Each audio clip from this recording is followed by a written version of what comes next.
आधुनिक बाजार से खरीदारी करने के बाद डाक के डिब्बे को फेंकने की गलती कभी ना करें। गृह का निर्माण होने के बाद काफी सारी चीजें बच जाती है, तो इस चीज का क्या कर सकते हैं? तेल खत्म होते ही डिब्बे को कबाड़ में बेच देते होगे, है ना?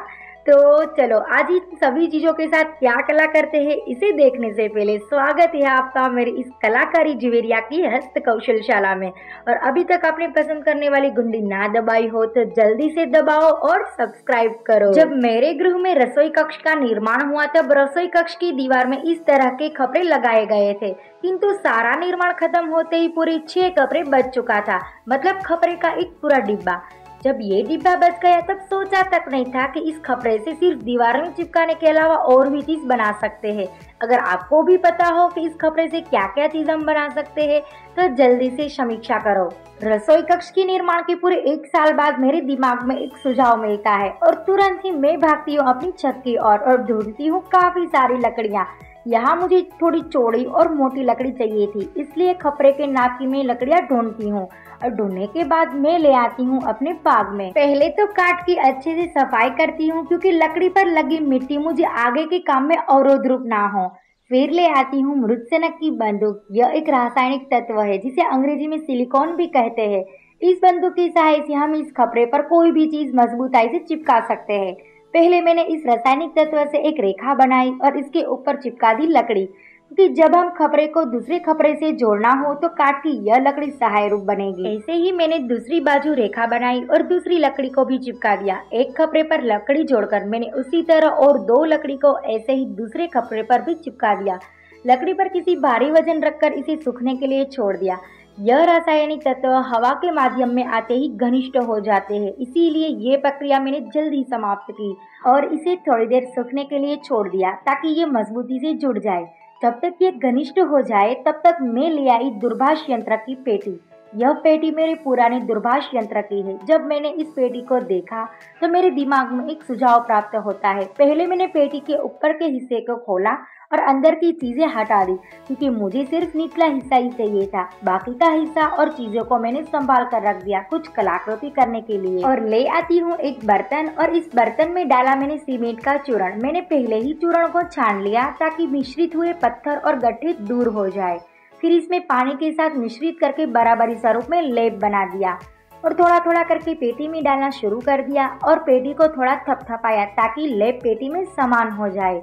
अब ये 2 शीशी चटनी की है। जब चटनी खत्म हो गई तो मैंने इस शीशी को अच्छे से धोकर संभाल कर रखा था, तो आज इस शीशी को भी ले आई। पहले शीशी का आवरण से आवृत किया ताकि जब मैं इस शीशी को लेप में प्रस्थान करूं तो ये घनिष्ठ ना हो पाए। तो मैंने दोनों शीशी को मजबूती से आवृत कर दिया और लेप में प्रस्थान कर दिया।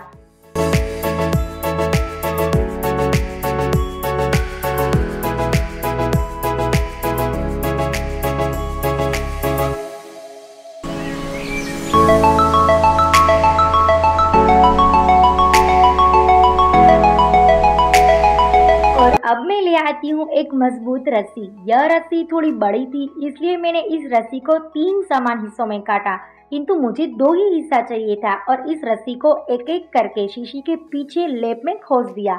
दोनों बाजू में रस्सी को खोसकर आधे दिन के लिए इस पेटी को मैंने धूप में छोड़ दिया था। और अब मैं वापस आती हूँ अपनी पहली कलाकृति की ओर और ले आती हूँ खाद्य तेल का डिब्बा। यह तेल का डिब्बा अक्सर खत्म होते ही या तो वापस वही दुकानदार के पास जाता है या फिर कबाड़ वालों के पास, किंतु इस बार मैंने इस डिब्बे को रख लिया था। तो पहले मैंने एक बड़े और मजबूत चाकू से डिब्बे के मुख को काटना शुरू किया। हाँ, थोड़ा ये काम कठिन है, पर थोड़ी जहमत के बाद मैंने अंत में इसे काट ही दिया। काटने के बाद डिब्बे की किनारी को थोड़ा दबाया ताकि डिब्बे की धार हमें लगे नहीं और एक कुचड़े की सहायता से इस डिब्बे पर चिपके तेल और मिट्टी को हटाया।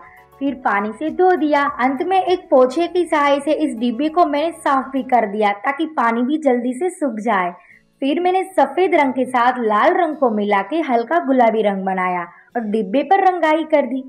तो जब तक ये डिब्बे का रंग सूख जाता है तब तक वापस मैंने खपरे को ले आई। ये देखकर मेरे हृदय को बहुत ही ज्यादा शांति मिलती है, क्योंकि खपरे पर लकड़ी बहुत मजबूती से जुड़ चुकी थी। तो अब मैंने खपरे के बाजू के ऊपर रसायन तत्व लगाया और बिना लकड़ी वाले खपरे को इसकी बाजू में चिपका दिया और उसी तरह दूसरे खपरे की बाजू में भी रसायन तत्व की रेखा बनाई और तीसरा लकड़ी वाला खपरा भी जोड़ दिया और यह खपरा अलग ना हो जाए इसलिए एक गमले का सहारा भी दे दिया और लकड़ी वाले खपरे के ऊपर फिर से रसायन तत्व की रेखा बनाकर एक खाली खपरे को इसके ऊपर जोड़ दिया ताकि यह चौरस पेटी के रूप में बन जाए। और मुझे पता चलता है आप चलचित्रण तो देखते हो पर सब्सक्राइब नहीं करते, ऐसा भी तो होता है क्या? चलो जल्दी से सब्सक्राइब करके इस बारे मेरी इस हस्त कौशलशाला को थोड़ा आगे बढ़ाओ और पसंद करने वाली घंटी दबाना मत भूलना। जब तक ये पेटी घनिष्ठ होती है तब तक मैंने डिब्बे के नीचे 2-3 छिद्र लगा दिए। तभी मुझे याद आया कि लेप सूख चुका होगा। मैंने जब ये देखा तो ये सच में मजबूत हो गया था। मैंने पहले तो शीशी को हटाया और शीशी आसानी से प्रच्युत भी हो गई। ये देखकर मेरे हृदय को और भी खुशी मिलती है क्योंकि जब भी मैं कोई ऐसा लेप के साथ कृति करती हूँ तो पहले मेरा काम बिगड़ता ही है, बाद में मुझे बड़ी जहमत के बाद ठीक करना पड़ता है। तो मैंने शीशी को सफेद रंग से रंगाई कर दी। थोड़ी देर बाद मैंने उस पेटी को वापस ले आई क्योंकि मुझे याद आता है कि मैंने सिर्फ शीशी को ही प्रच्युत की थी, निचले वाली गोता पेटी को नहीं। फिर मैंने इस गोता की पेटी को भी तोड़कर प्रच्युत कर दिया। लेप तो बहुत अच्छे से सूख चुका था किंतु ये थोड़ा बरछट हो बन चुका था, तो मैंने घिसने वाले कागज की सहायता से इस कठोतों को घिसा ताकि सपाटी समान हो जाए। फिर ले आई काले रंग का फुहार। फुहार से काम करना मुझे बहुत ही पसंद है क्योंकि इससे ना तो पिछड़ा खराब होता है और ना ही कोई बर्तन।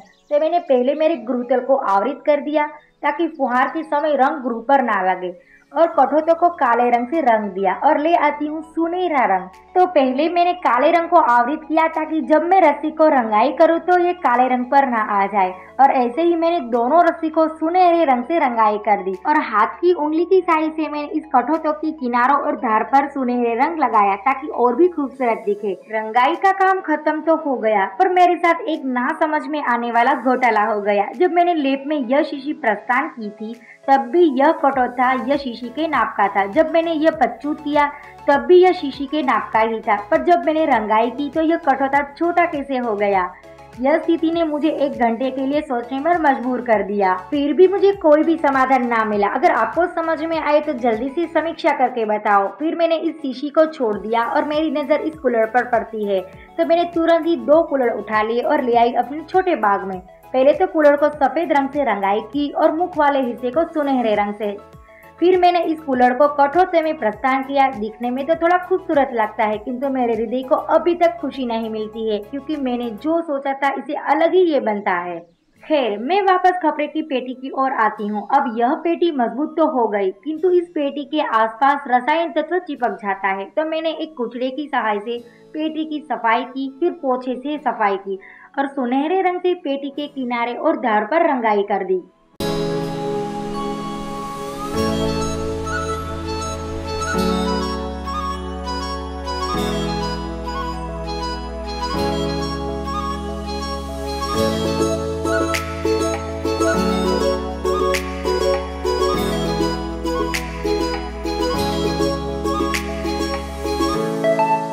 अक्सर लोग आधुनिक बाजार से खरीदारी करते हैं। जब डाक प्राप्त होता है तब ये गत्ता की पेटी भी प्राप्त होती है और लोग इस पेटी को या तो फेंकते हैं या फिर कबाड़ में दे आते हैं।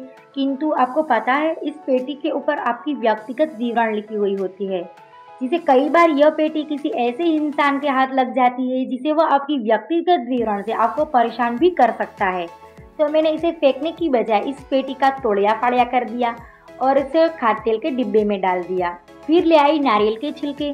तो पहले मैंने डिब्बे में गत्ता डाला, फिर दूसरे तह पर यह छिलका डाला। छिलके और गत्ते के कारण डिब्बे में वजन कम हो जाएगा और हम आगे की जो प्रतिक्रिया करेंगे इसमें हमें ढेर सारे फायदे मिलेंगे। तो मैंने एक एक करके डिब्बे में छिलके को तह बना लिया। फिर डाला खाद्य वाली मिट्टी, एक तह गत्ते का, दूसरा छिलके का और तीसरा मिट्टी का। इन तीनों से हम जो भी पौधा लगाएंगे यह पौधा कभी खराब नहीं होगा, दूसरे पौधे का रंग फीका नहीं होगा, चमक बनी रहेगी और तीसरा हमने डिब्बे में जो भी गमला बनाया है वह कम वजन में रहेगा और ज्यादा मिट्टी भी जरूरत नहीं रहेगी। तो फिर मैंने 2 पौधों को इस डिब्बे में व्यवस्थित रूप से बो दिया और फिर से इन पर खाद्य वाली मिट्टी डाल दी और तैयार कर दिया खाद्य तेल से पौधे का गमला।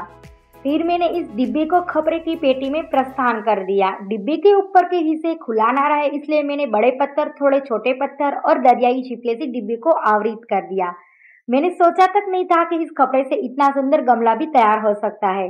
तो आज के चलचित्रण में आपको कौन सी चीज ज्यादा पसंद आई, जल्दी से समीक्षा करके बताओ। और आप भी ऐसी पुरानी चीजों को फेंकने की बजाय पुनः उपयोग करो। तो मिलती हूँ जल्दी एक नए चलचित्रण के साथ। तब तक के लिए पसंद करने वाली घंटी दबाओ और जल्दी से सब्सक्राइब करो।